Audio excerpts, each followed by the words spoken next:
지금 우리가 며칠째 계속해서 바울 서신을 읽고 있습니다. 바울 서신은 로마서부터 시작해서 히브리서까지, 히브리서에 대한 저자 문제는 좀 학자들 간의 견해 차이가 덜어 있지만, 담임 목사는 히브리서를 바울의 저작으로 생각을 하고 말씀을 늘 전합니다. 가끔 그런 표현을 하지만은 저자가 누구냐라고 하는 것은 성경을 이해하고 해석하고 설교하기에 매우 중요한 문제이기 때문에 그렇게 하는 것이죠. 이 빌레몬서는 우리가 이 로마서부터 시작해가지고 계속해서 말씀을 살피는 가운데 대체적으로 교회에 보내는, 그리고 디모데전서나 디도서 같은 경우는 개인에게 보내는 경우지만은 목회 서신으로 분류가 돼요. 그래서 교회와 목회를 위한 그런 서신인데, 이 빌레몬서는 개인에게 보내는 서신이에요. 사실 그래서 이 빌레몬서가 정경 안에, 다시 말하면 성경 안에 들어오느냐라고 하는 문제에 대한 논란도 없었던 것은 아니에요.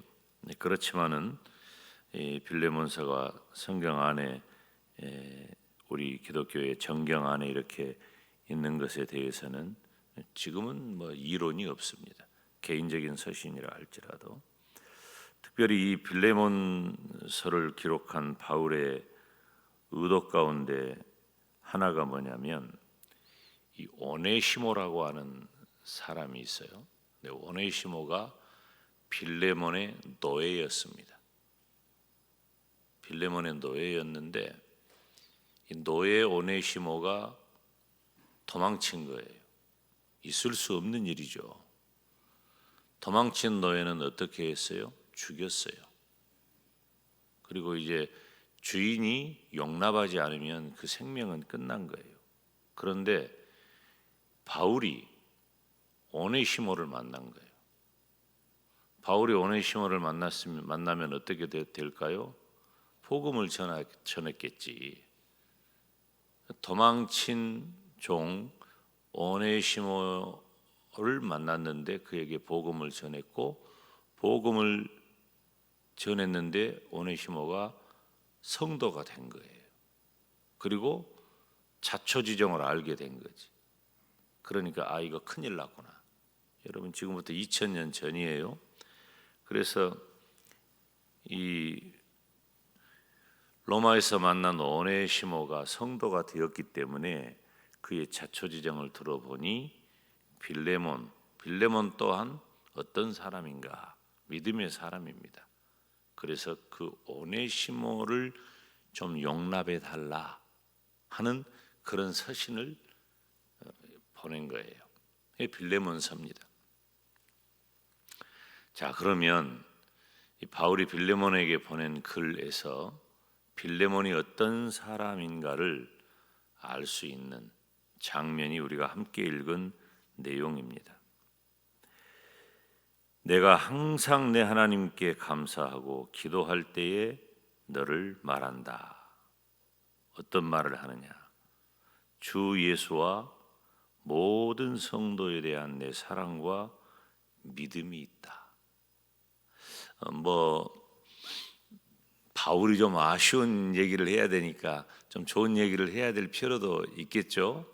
그런 면도 있지만 우리가 아는 바울이 없는 말, 감언 이설로 좀 아부하는 그런 글 쓸 사람은 아니잖아요. 그렇다고 하면 이 빌레몬은 어떤 사람입니까? 예수님에 대한 사랑과 믿음이 있어요. 그리고 성도에 대한 사랑과 믿음이 있는 사람이에요. 그러니까 도망친 너의 오네시모에 대한 부탁을 할 수 있게 된 거예요. 우리식으로 말하면 얄짤없는 사람한테는 말도 못 꺼냅니다. 말도 못 꺼내. 거절의 은사가 없는 사람한테는 요청이 많은 법이야. 거절 못하는 사람. 오늘 보니까 거절 못하는 사람 한 3명 왔네. 이분들은 어찌 보면 좋은 일을 많이 할 수 있는 분이죠. 여러분, 예수님을 믿는 성도가 가져야 할 매우 중요한 내용이 바로 5절에 기록되어 있어요. 저와 여러분은 먼저 주님을 사랑하고 주님에 대한 믿음이 가득하기를 간절히 축원합니다. 이제 우리가 금년 다 지나가잖아요. 점검해봐요. 한번 우리가 점검할 필요가 있어요. 나는 주님 사랑하는가? 주님에 대한 믿음이 있나? 그걸 뭘로 증명하죠? 내 태도로 증명해요. 예배에 대한 태도, 기도에 대한 태도, 헌금에 대한 태도, 이웃에 대한 태도. 내 믿음은 머릿속에 담아놓는 그런 논리가 아니에요. 믿음은 실제적 삶인 거예요. 나는 바울이 빌레몬을 말할 때에 예수님에 대한 사랑과 믿음이 있는가? 두 번째, 모든 성도에 대한 사랑과 믿음이 있는가? 성도에 대한 사랑과 믿음이 있는가? 우리 주님을 향한 사랑과 믿음이 있다면 당연히 성도에 대한 사랑과 믿음은 따라오는 거예요. 주님 사랑한다고 하면서 성도 사랑하지 않으면 그건 안 맞는 얘기잖아요. 우리 점검하자고 했죠? 금년 한 해 동안 우리가 성도를 사랑하고 또 성도를 향한 믿음이 있었는가? 내 태도가 그걸 결정하는 거예요. 성도를 향해서 배려하고 이해하고 격려하고 사랑하고 축복하고 쉬운 일이 아닙니다. 지금 우리가 사는 이 시대에 나 혼자 서기도 힘들어요. 그런데 형제와 이웃을 사랑하고 이해하고 도와주고 격려하고 돌본다는 것 쉽지가 않습니다. 그러나 그것이 우리들에게 꼭 필요해요. 왜? 우리는 믿음의 사람이니까, 성도니까. 여러분, 우리가 성도니까 해야 할 일이 많은 거예요. 성도가 아니면 안 할 일 많아요. 굳이. 그런데 성도이기 때문에 우리가 가끔 그런 표현을 쓰잖아요.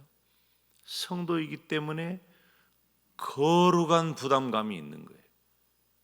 그냥 부담감이면 무겁고 힘들죠. 지치죠. 근데 거룩한 부담감이에요. 자원하고 기쁨으로 감사함으로 어찌되었든지 그렇게 해보려고 하는. 첫째, 우리 주님을 향한 사랑과 믿음, 우리의 예배, 기도, 그리고 헌금, 그리고 다른 사람에 대한 태도. 둘째, 모든 성도에 대한 사랑과 믿음. 형제를 이해하고 도와주고 격려하고 위로하고. 그래서 내 믿음의 교제가 우리 가운데 있는 선을 알게 하고 그리스도께 미치도록 역사한다 그랬어요. 그리고 이제 7절은 바울 자신의 빌레몬과의 관계를 말하는 거예요. 형제여, 성도들의 마음이 너로 말미암아 평안함을 얻었으니 내가 너의 사랑으로 많은 기쁨과 위로를 얻었노라. 아멘. 바울은 빌레몬의 이러한 사랑이 주의 종된 바울은 말씀으로 권면하고 또 위에서 기도하고 늘 사랑했던 그 빌레몬의 모습을 통해서 많은 기쁨과 위로를 얻었다는 거예요. 바라는 게 뭐냐? 바울은 주의 종으로서 빌레몬이 첫째, 우리 주님 사랑하고 믿음 가운데 사느냐. 두 번째, 성도를 사랑하고 믿음으로 격려하며 살고 있느냐. 이것만 봐도 속된 말로 나는 배부르다 그거예요. 나는 좋다. 그 얘기만 들어도 나는 좋구나. 너무 고맙구나. 너무 감사하구나. 내가 기쁘구나. 내가 그것으로 다 위로가 된다. 지금 바울은 로마에 왜 있어요? 곧 죽습니다. 우리가 아까 함께 읽은 디모데후서가 바로 바울의 마지막 저서예요. 마지막 서신이에요. 바울은 생명을 내던지고 언제 순교의 자리에 들어갈지 모르는 상황에서 예수님의 복음을 전하는데 빌레몬과 같은 믿음의 열매가 있으니 나는 그것으로 위로를 받고 그것으로 기쁘다 하는 겁니다. 여러분, 나도 이제 여러분에게 말하겠어요. 바울의 심정으로. 여러분들이 하나님을 잘 신앙하고 섬기고 형제와 이웃을 사랑함으로 여러분의 담임 목사에게 인정받고 기쁨을 주는 그런 성도입니까? 제가 담임 목회를 시작한 것이 37살이에요. 그런데 저는 나고 자란 교회에서 그대로 담임 목사가 됐잖아요. 우리 교회는 한 군데밖에 안 다녔으니까 한 교회밖에. 중학교 1학년 때부터 다닌 교회에서 담임 목사가 됐어요. 다 너냐 나냐 말 안 들으면은 뭐 심지어 두드러 패가지고 교회 데리고 나온 그 제자들도 그 안에 있고 뭐 형님, 누나, 동생 섞여 살던 저예요. 그분들이 다 집사님이고 권사님이고 다 그랬어. 근데 이제 제가 10월 마지막 주간에 위임식을 했는데 37살이. 그랬는데 그해 이제 가을에 신방을 할 거 아니에요? 가을 신방을 하는 거. 신방하고 밥을 먹는데 내 옆에 아무도 안 와. 다 부목사한테 가 있어. 며칠 되지도 않았는데. 참 이게 사람이 그렇게 다르더라니까. 나 진짜 서운하더라고. 며칠 전까지 나하고 섞어서 그때까지는 부목사였으니까 그러던 사람들이 줄을 딱 그어놓고 내 옆에는 오지도 않아요. 그 부목사하고만 노는 거예요. 진짜 서운하더라고. 근데 그분들이 그런 마음을 갖는 것도 있지만 제 마음도 담임 목회를 시작하면서 제가 겨우 37이었어요. 37.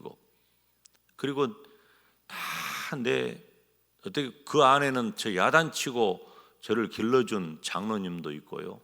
권사님도 있고 노 권사님도 있고.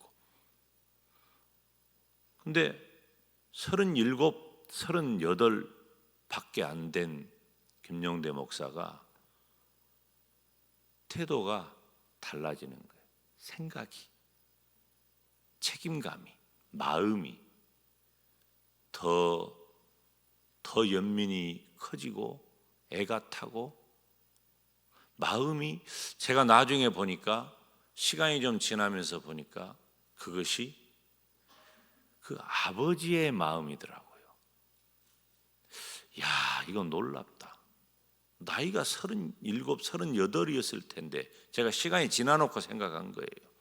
그 나이인데도 나보다 나이 훨씬 많고 어떻게 보면 나를 가르쳤던 분들도 그 안에 다 있는데 마음이 다른 거예요.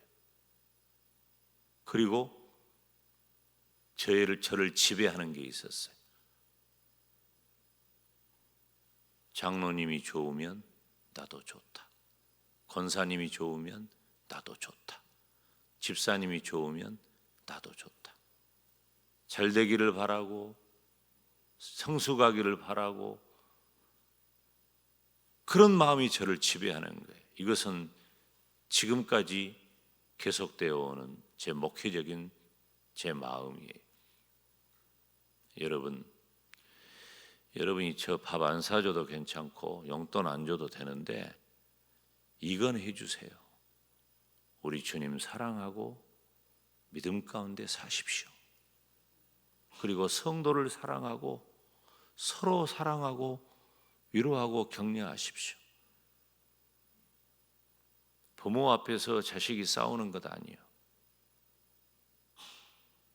저보다 연배가 많은 분들 앞에 이런 말하는 것은 인간적인 기준으로는 조금 죄송한 표현이지만 영적으로는 그래요. 여러분, 저에게 위로와 기쁨을 어떻게 주시겠습니까? 성도가 주의 종에게 위로와 기쁨을 주는 단 하나의 방식은 여기 오늘 빌레몬처럼 우리 주님 사랑하고 믿음을 갖는 거예요. 모든 성도를 사랑하는 거예요. 금년 지나기 전에 그렇게 잘 살았으면은 오늘 새벽에 담임 목사 얘기 들어보니까 내가 그래도 괜찮게 살았네 하고 감사하고 더 정진하세요. 그런데 만약에 그러게 못했다, 나는 우리 담임 목사에게 기쁨과 위로 좀 덜 드렸구나, 그렇게 살아야 되겠구나 마음을 박. 김 목사 좋으라고 한 건 아니에요. 그러면 결국 누가 좋아요? 여러분 좋은 거예요. 하나님 그런 여러분을 빌레몬처럼 복을 주실 줄로 믿습니다. 금년 해가 다 가기 전에 첫째, 주님 사랑하고, 두 번째, 성도를 사랑하고, 그렇게 해서 세 번째, 주의 종에게. 여러분, 연말 되면 담임 목사 쉽지 않습니다. 연말 좀 지나는 거 참 하셔요. 나는 진짜 하나님 은혜로 하나님 나를 불쌍히 여기셔서 하루하루 사는데 연말 지나는 것도 쉽지 않아요. 금년 다 지나는 것 여러분 뭘로 저 위로할 거예요? 나 바빠서 시간도 못 내죠. 주님 사랑하고 예배의 자리에 나와서 늘 기도하고 성도들끼리 서로 사랑하는 하나님, 내가 그런 성도 되게 하여 주시옵소서. 시간 다 같이 주님 이름 부르며 기도의 자리로 나갑니다.